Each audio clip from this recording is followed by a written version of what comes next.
momento apocalíptico de la mañana, un momento bisagra en el que nos vamos a ir pensando de que se nos viene el apocalipsis a todos. ¿Por qué? Porque vamos a hablar de inteligencia artificial, el tema del año, sin lugar a duda, atravesado hasta en el mundo del espectáculo, en cualquier lugar van a ver, a lo menos este año, y suponemos durante mucho tiempo más, el tema de inteligencia artificial. La variable que vamos a introducir acá tiene que ver con repensar el valor humano en este momento de inteligencia artificial. Roberto, Ingrid, Agustín, bienvenidos, gracias. Vamos a hacer pensar un poco a todos nosotros. Si me permiten, voy a empezar por Agustín, que es la compañía tecnológica argentina, si se quiere.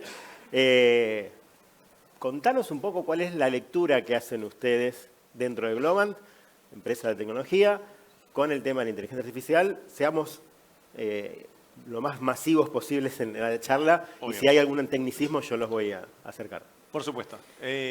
A ver, inteligencia artificial, dijimos que había entrado en un invierno, esto ya lo habrán escuchado mucho, salimos de ahí. Hubo muchas promesas hechas hace 6, 7 años atrás, diría yo, que a lo mejor no todas las cumplimos y entonces la gente empezó como a perder el hype, como se dice, ¿no? Y vinieron otras cosas, blockchain y demás, que dijimos, oh, metaverso. Claro, los metaversos, que son súper interesantes, que siguen existiendo. Todo eso sigue sucediendo.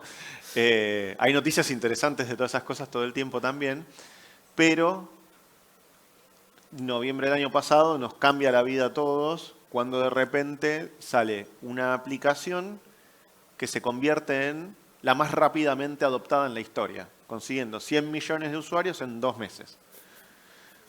Lo más cercano, si mal no recuerdo, es TikTok, que logró lo mismo en 9 meses. ¿Sí? Estamos pensando en una red social, un tipo de aplicación como muy comúnmente conocida, algo que nos es afín a todo. En cambio, nos encontramos con ChatGPT, algo que no sabíamos qué traía a la mesa y demás. 2 meses, 100 millones de usuarios. ¿Y por qué ahora? Bueno, viene de un proceso, ¿no? Hay una inteligencia que es con la que interactuamos, que tiene que ver con esas últimas 3 letritas, GPT, que se viene desarrollando ya hace unos cuantos años. Llega a su versión 3.5 y logra convencernos, básicamente. Logra tener una calidad que nos convence, que entendemos que podríamos estar dialogando con otra persona que habla con mucha confianza y seguridad. Y lo que hacemos todos cuando hablamos con alguien que entendemos sabe más que nosotros o es suficientemente convincente, le creemos. Bien los verbos. Conjuga mejor que nosotros los verbos. Es fantástico, hablan un montón de idiomas, o sea, es increíble. Entonces, terminamos comprando todo lo que nos dice, ¿no? La otra parte, y hace 2 segundos en el panel anterior hablaban de la experiencia como cosa muy, muy importante, es la experiencia.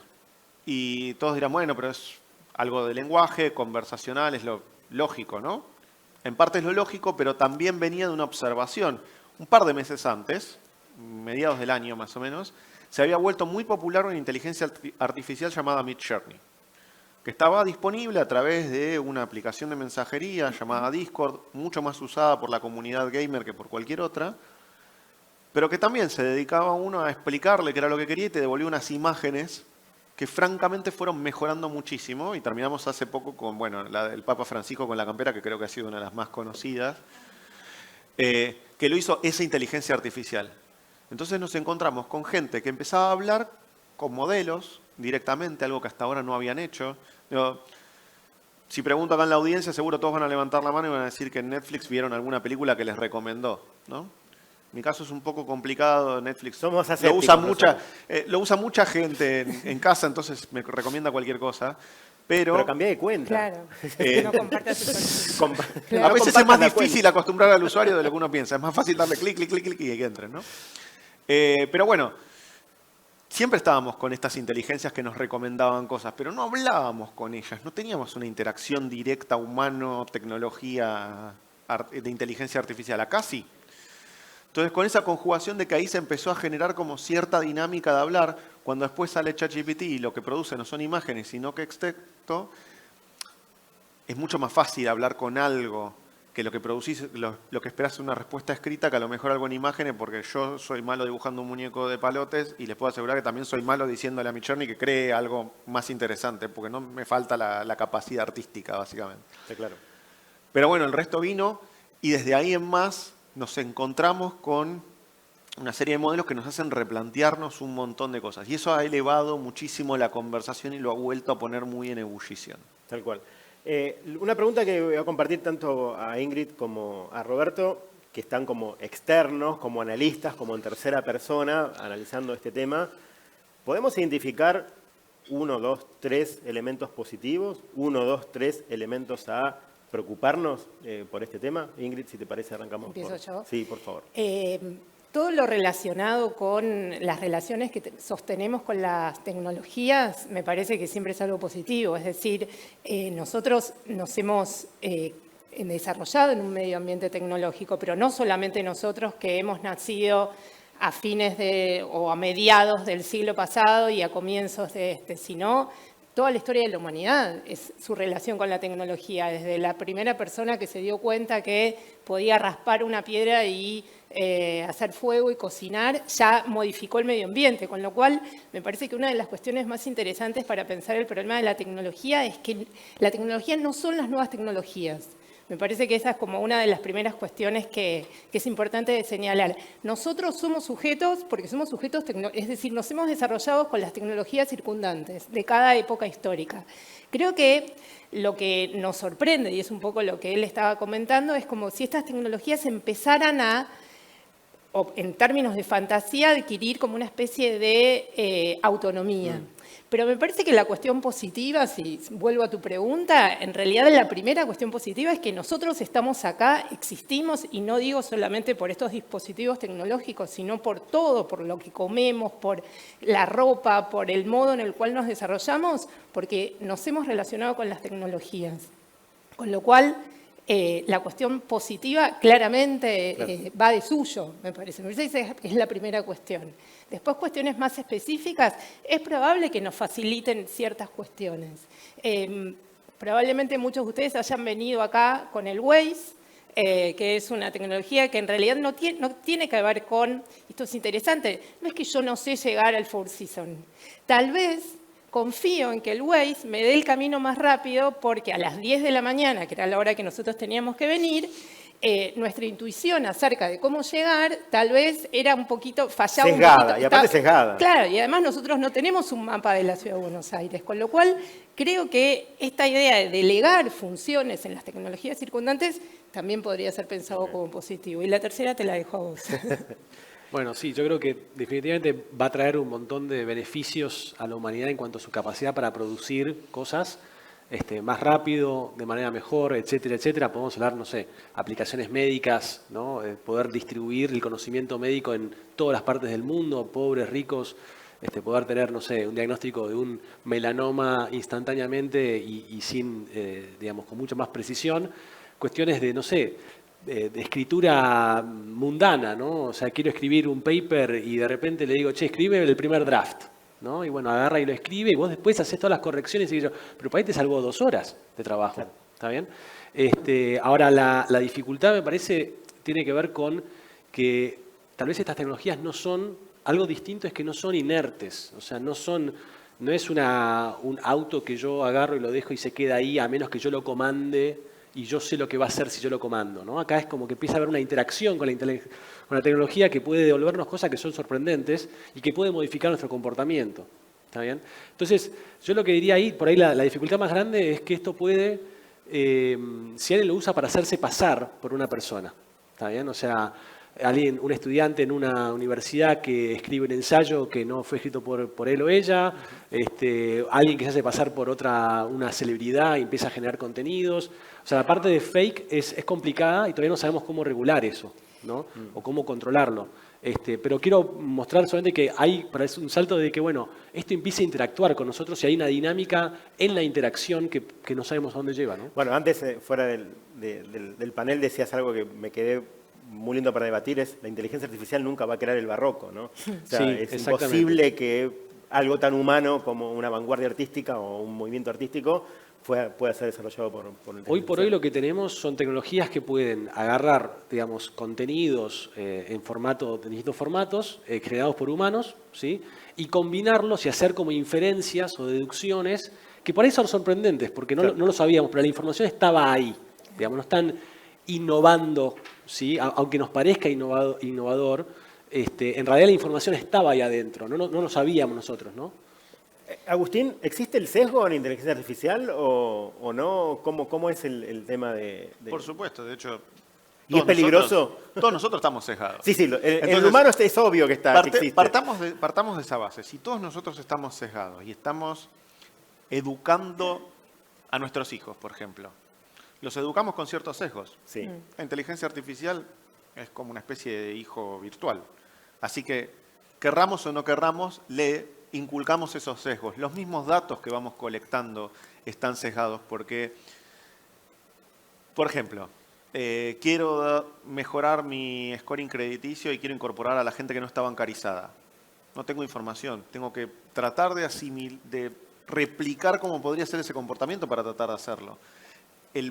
La intencionalidad es buenísima. Quiero incorporar a más gente y darle más oportunidades a más gente, pero realmente no tengo información certera.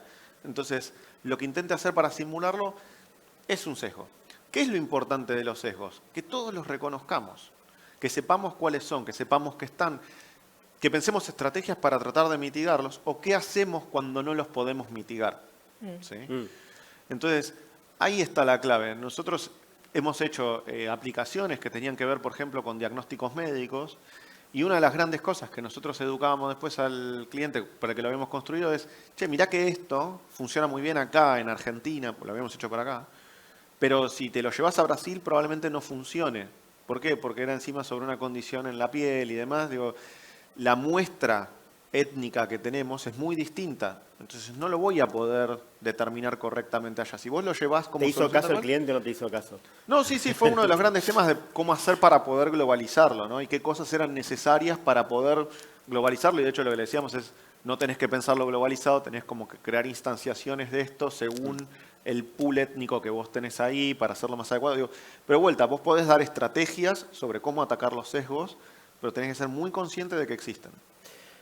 Algo que charlamos también fuera del panel y que quiero traer aquí a charlar tiene que ver con la carta que diversos empresarios que están enfocados en inteligencia artificial presentaron diciendo que paremos por lo menos 6 meses, una gran Barrio Nuevo, digamos, sí. Dejemos por lo menos 6 meses de ver cómo planteamos la ética de la inteligencia artificial.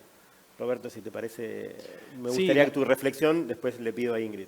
Sí, la verdad que, a ver, es como que hay dos lecturas. Una es decir, mirá, esto es, digamos, impracticable, esto es imposible, no tiene sentido, y es cierto, digamos, creo que algo que tiene distintivo esta tecnología que es muy difícil de monitorear, ¿no? Hablábamos un poquito antes de la diferencia con la ingeniería genética, que para hacer ingeniería genética de modificar un ADN tenés que tener probetas, soluciones, un montón de cosas, y acá, bueno, una computadora y un par de cosas más ya podés trabajar.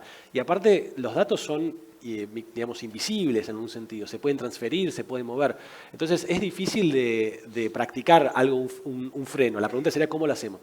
Pero yo creo que hay otro nivel, que es el nivel más como discursivo, de narrativas y decir, bueno, pará, hay un montón de personas, todas muy reconocidas, que están sonando una señal de alerta. Entonces creo que eso balancea un poco el tecno-optimismo que creo que hemos tenido en los últimos 5 o 10 años, donde toda la tecnología nos va a llevar a un lugar mejor, etc. Entonces nos hace replantearnos, por lo menos a las personas que estamos desarrollando tecnología, y buscar maneras en las cuales, yo creo que tenemos que buscar una manera de controlar esto, de controlar, digo, de mensurar el impacto y el efecto que tiene. No digo control desde el punto de vista censurarlo, sino digo digamos, de limitar un poco el scope de las cosas que puede hacer. Todavía no lo sabemos hacer, ¿está bien? Pero creo que este tipo de cartas nos mueve a todos, investigadores, empresarios, gobernantes, a pensar en cómo lo podemos hacer. ¿Sí? A inclinar la balanza. En tu caso, Ingrid, ¿cuál es tu visión? Yo creo que la carta es un síntoma, ¿no? Justamente fuera del aire debatíamos acerca de, bueno, pensarla también como una especie de impostura, como una especie de evidencia de que hay un malestar, pero no se sabe muy bien qué hacer. Una de las cuestiones que nosotros advertimos es que la carta parece más es una postura hacia afuera, pero que en realidad no está parando nada. Claro, pero para lo que no entendemos nada es como un susto. Bueno, pero en realidad es interesante toda la cuestión relacionada con los discursos sobre la técnica en general, que era un poco lo que yo señalaba antes. La carta pareciera ser como si, bueno, miren lo que están haciendo los otros. Y en realidad la primera pregunta es, bueno, lo que está pasando es el resultado de intervenciones humanas sobre las tecnologías. Hay una cuestión que justamente también se señalaba recién, que tal vez la diferencia de esta tecnología con otras es que aparece la cuestión de la automatización o de la posibilidad de independizarse de la voluntad humana. Y me parece que la carta en ese sentido es un síntoma. Yo dudo, pero tal vez se pueda discutir si efectivamente refleja un miedo real de aquellos que la firmaron o es una postura para la hinchada, para nosotros que efectivamente somos el público que no sabemos, que no entendemos y que creemos que hay gente muy importante ocupándose de nosotros y de nuestro futuro. Sembremos esa duda con la próxima pregunta, que voy a empezar con Agustín. Sembrémosla y conociendo un poco por dónde viene la respuesta. ¿Es posible la autonomía de la inteligencia artificial? ¿Hasta dónde? Un poco también lo charlábamos. Hemos visto relatos cinematográficos que nos llevan a pensar donde la autonomía, desde Terminator hasta, no sé, lo que ustedes quieran, donde la inteligencia artificial se apodera de ciertos procesos, de ciertos sistemas. Bueno, ayúdanos a entender eso, si es verdad, si no es posible, etcétera. Voy a empezar por decir temporalmente hoy no. ¿Sí? Un gran problema que tenemos mañana no sé en tecnología es que hacer análisis de tendencias futuras es muy complicado. En octubre del año pasado yo charlaba con un grupo de compañeros y les decía, el año que viene vamos a ver, lo mismo estamos viendo con Midjourney en lenguaje, van a ver qué va a pasar, un mes tardó. A la miércoles, ya no puedo pensar más de un par de semanas vista, así que es muy difícil. Entonces yo diría hoy no. Hoy no por varias cuestiones, digo, el poder operar sobre el mundo dependería de que sepa cómo adaptarse a los continuos cambios que el mundo digital también tiene. ¿Sí? Pensemos en cosas tan simples como las redes sociales. Nosotros muchas veces no nos damos cuenta, no lo percibimos, las redes sociales, los bancos, todos. Todo producto digital que consumimos está en continua evolución. Entonces, algo que hoy podía ser de una determinada manera, mañana puede que ya no sea posible o que tenga una diferencia. En todos estos relatos de ciencia ficción, algo que tenían esas inteligencias, y que es lo que hoy describimos como inteligencia artificial general o algo por el estilo, es esa capacidad más humana de ser adaptativos, de darse cuenta dónde está el error y corregir automáticamente la acción. Eso hoy no es posible. De hecho, voy a aprovechar para desenmascarar un mito muy común. La inteligencia artificial por sí misma, a menos que uno construya explícitamente los mecanismos para, y todavía en general eso no se hace, no aprende por sí misma del comportamiento que tiene con otros actores. La información que se genera con esas interacciones, hay muchas veces grupos de gente y demás que la analiza y hace después un reentrenamiento, un pequeño tuning y demás sobre lo que esa inteligencia hace. Entonces mejora, pero no lo hace por sí misma. ¿Sí? Y tampoco opera, como decías vos. Y no opera, entonces. No opera sobre el sistema de cloacas. Digo, alguien lo tiene que conectar y esa conexión puede durar una semana, 2 semanas. No sabes qué tan rápido va a cambiar el otro sistema y te va a dejar fuera. Entonces, es muy difícil hacer que opere. Entonces, y si opera sobre los sistemas de luz, como decíamos antes, se desconecta y listo. Claro, ¿viste? Y sobre los riesgos que podría haber de eso, yo más que sobre la máquina y que es lo que la carta a lo mejor nos invita un poco a pensar, lo pondría más sobre qué vamos a hacer nosotros, ¿sí? Con eso que somos su brazo actor, básicamente. Y sobre eso, ¿qué hacemos nosotros? En tu caso, Roberto, me gustaría preguntarte, vos dirigís una carrera de ingeniería en inteligencia artificial. ¿Qué le decís el primer día a los alumnos? Che, cuidado con esto. ¿Cuál es el mensaje que bajan a la hora de enseñar? Mira, nosotros estamos en pleno trabajo interno de entender... Oportuno, admito que el lanzamiento de la carrera fue muy oportuno. Sí, estamos en pleno trabajo de reflexión interna sobre cómo vamos a hacer esa bajada. Los chicos arrancaron el año pasado la primera camada, o sea que todavía están haciendo materias más básicas de matemática y física, con lo cual no están operativos todavía, pero tenemos una materia que se llama Ética de la Inteligencia Artificial, que está al final de la carrera, y después cada una de las materias intermedias que tiene fundamento de inteligencia artificial, visión por computadora, etcétera, etcétera, cada una de esas va a tener integradas adentro de la materia aspectos éticos y de privacidad y manejo de datos, etcétera, etcétera. Pero la verdad que esto irrumpió, digamos. Yo hace un año por ahí no hubiera pensado que este salto cuántico que tuvimos hubiera sucedido tan rápido. Yo lo hubiera puesto en 10, 15 años de distancia, pero como decía Agustín, cualquier forecasting es investigación. La investigación es por sí misma incierta. O sea que cualquier persona que te dé un pronóstico y te va a ser orientativo, pero no puedes tomar ninguna información como certera, ¿no? Pero sin duda es algo que estamos hablando muchísimo.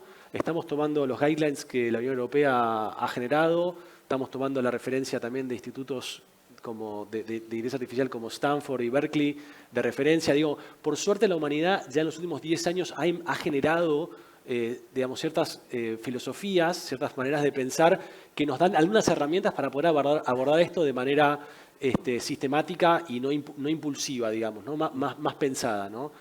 Por ejemplo, hay un libro que salió hace varios años que se llama Superintelligence por Nick Bostrom, y con ese un montón de otros libros que plantean muchos problemas desde el punto de vista filosófico. Por ejemplo, está el problema del alineamiento. Es un nombre, ya tenemos un concepto, ¿qué es alineamiento? ¿Cuál es el alineamiento? El alineamiento entre los objetivos humanos y los objetivos de la inteligencia artificial. Y el desafío es cómo hacemos para alinear esas cosas y que no haya un desalineamiento. ¿Pudiste percibir en tus alumnos o los chicos que llegan para estudiar esta carrera si se acercan como una herramienta o se acercan como un complemento o como una mano más de ellos? ¿Cómo es la mirada que tienen los alumnos de la inteligencia artificial? En el sentido de que todavía no sabemos si es una herramienta, si es un compañero de trabajo, si es alguien a la que vamos a integrar y de qué manera nuestra labor. Nosotros siempre lo planteamos como herramienta, digamos, como algo que va a estar bajo nuestro dominio. Y yo creo que esa es la manera en la cual tenemos que plantearlo. ¿Está bien? Y yo creo que la humanidad va a lograr dominar, domesticar, digamos, amansar a este potro, digamos, que puede ser la inteligencia artificial. Esta bestia salvaje. Esta bestia salvaje que descontrolada puede ser terrible. Pero por ahí a mí lo que más me preocupa son, digamos, los malos actores, ¿no? No me preocupa tanto que en este momento la autonomía que pueden tener los sistemas, porque como dijo Agustín, están muy lejos de poder actuar de manera libre y espontánea y adaptativa en el mundo real. Pero sí un actor malo, como por ejemplo sucedió, digamos, o creemos que sucedió en las elecciones de 2016 en Estados Unidos, donde, digamos, chatbots, o no chatbots, sino sistemas que generaban mensajes y publicaciones falsas o artificiales, también, sintéticas en Facebook, pudo inclinar o no, digamos, la elección. ¿Está bien? Entonces, a mí me preocupa por ahí un poquito más eso. El mal uso de la tecnología. Acá se llamaba caricias afectivas, ¿cómo era? Caricias... Sí, significativas. Caricias significativas, tal cual. O sea, eso más me preocupa, no la autonomía, sino el mal uso de la tecnología. Ingrid, contame un poco la visión que podés aportar vos desde el rumbo artístico que puede llegar a tener en realidad la inteligencia artificial. Hay varias cuestiones, que es un poco lo que había señalado Roberto, se me adelantó. Pero me parece que justamente en relación a las cuestiones de creación, como él también decía, la inteligencia artificial o cualquier tecnología es una tecnología puesta al servicio, por ahora, o por lo menos en determinados ámbitos, puesta al servicio de la creatividad humana.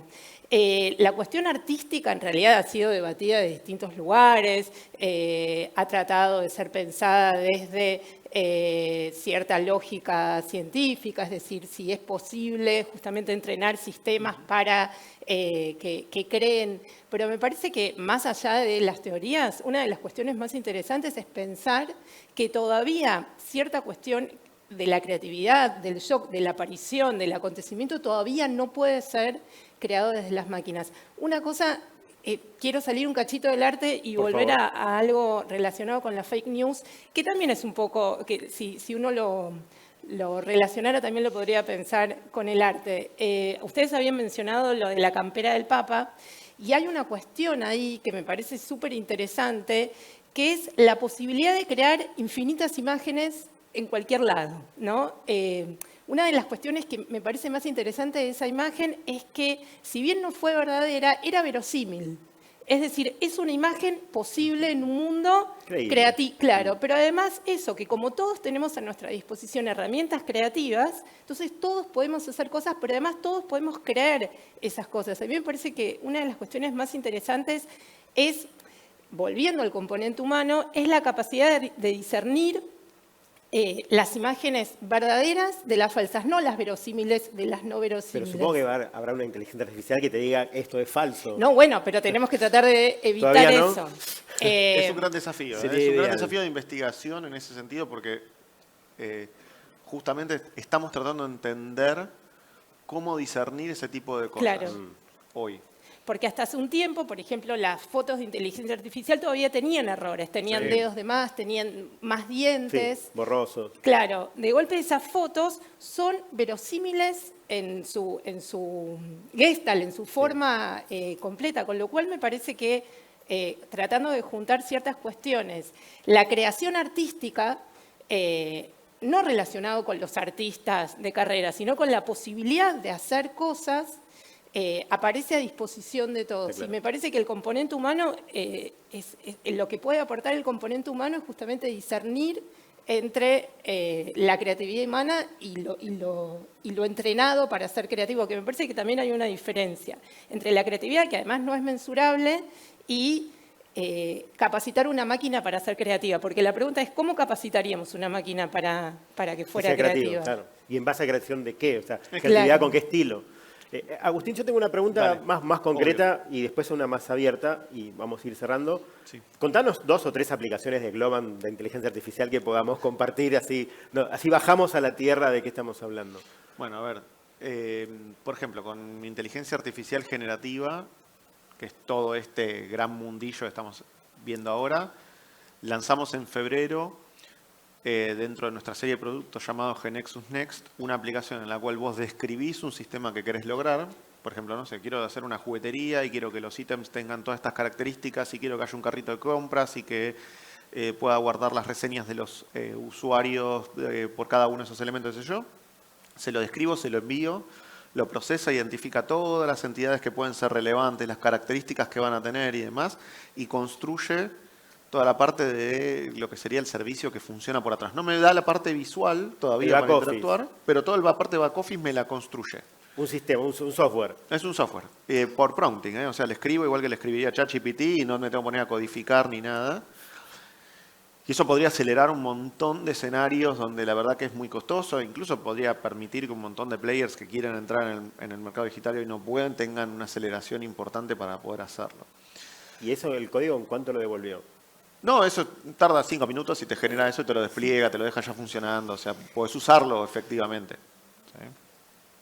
Después tenemos un producto que se llama Start Me Up, que es para poder hacer evaluaciones, pero también reconocimientos entre pares y demás.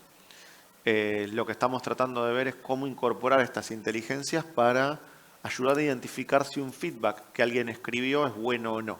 ¿No? Algo que charlábamos con un compañero es, che, a mí a veces cuando me dan feedback, mi desafío es que en realidad yo quisiera que fuera una lista de cosas buenas, cosas malas y next steps, ¿sí? O que me pudiera decir si efectivamente hay algún next step concreto, algún área de mejora, etcétera, en esa devolución. Y entonces lo que estamos tratando de usar es estas inteligencias para que entiendan el contenido de lo que hay ahí y lo puedan plasmar en 2 o 3 formatos distintos para que para la persona sea más llegable. Está claro. ¿No? Y después, Uno último. hablábamos hace un rato, esta no es generativa, pero ahora la posteamos hace poco como un caso muy interesante, que tiene que ver con aplicaciones en medicina y poder reconocer ciertas condiciones en la piel y ayudar a los profesionales en la salud entonces a lograr mejores resultados para los pacientes. Está claro. Última pregunta para Ingrid y para Roberto. Les pido que sean breves. ¿Cómo incorporamos la inteligencia artificial a la educación, que los dos vienen del ámbito académico, para que no sea un plagio, para que los alumnos lo incorporen como herramienta y no como una manera de robar información? Les pido la mayor brevedad posible. Estamos tratando de entender el impacto que tiene en educación, sobre todo la parte de exámenes y todo eso. Pero yo creo, por ejemplo, en el área de matemática, o sea, en algunas áreas donde el conocimiento está muy sistematizado, uno podría generar ejercicios automatizados o de programación que pueda, digamos, darte siempre algo de alguna manera un poco distinto para poder ejercitar tus conocimientos. Yo creo que esa parte de ejercitación adaptativa Claro. al nivel del estudiante puede darle mucha potencia y de hecho creo que, no sé si vieron, Khan Academy ha incorporado ChatGPT, tecnologías generativas para hacer, no sé si exactamente esto, pero básicamente de alguna manera como que tener asistentes de docentes que puedan multiplicar la capacidad del docente para atender a chicos. ¿no? ¿Ok? En tu caso, Yo Ingrid. creo que hay una cuestión que es muy interesante para pensar si el sistema educativo tal como lo conocemos sigue siendo Puede vigente incorporar, para claro. evaluar. Y voy a hacer mías unas palabras de Jorge Carrión, escritor, periodista, que dice que en realidad el desafío no es evitar que las tecnologías hagan los exámenes por los estudiantes, sino proponer evaluaciones tan desafiantes que los estudiantes no quieran delegar ese trabajo en las máquinas. No es una idea mía, pero me parece que es una idea brillante. 000, perfecto, terminamos. Roberto, Ingrid, Agustín, infinitas gracias, gracias por el debate. Gracias por decir que no estamos en un apocalipsis, sobre todo. Gracias, seguimos en el próximo bloque. Muchas gracias.